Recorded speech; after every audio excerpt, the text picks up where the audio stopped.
In Reformed theology, we speak a lot about effectual grace, effectual calling, and I think we need to spend some time clarifying what we mean by effectual. It comes back basically from the language of cause and effect. An effect is a consequence that has been brought about by a particular cause. It actually happens. Movement takes place. A change occurs.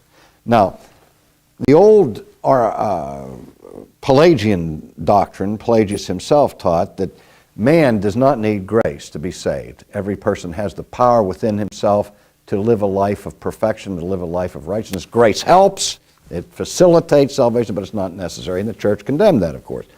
And then Augustine was saying, no, that we need the grace of God to be effectual, to actually bring salvation to the soul. And in between that emerged the doctrine of semi-Pelagianism, which has had many forms throughout church history. And if you would talk to a historic Arminian, a classic Orthodox Arminian, they are not Pelagian in that sense. They believe that you have to have the grace of God in order to be saved. And that grace is offered to all. But that grace of salvation that God makes available to every person is resistible. God woos, He entices, He draws in that sense, but He doesn't compel people to come. He doesn't monergistically, that is by His own power, invade the soul of the person and change the disposition of their heart so that they come to faith.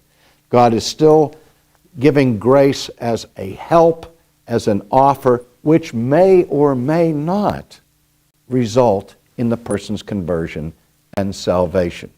So that grace is not necessarily effectual. It doesn't always bring about the desired effect. God can hope that His grace will lead somebody to repentance, but there's no certainty in that.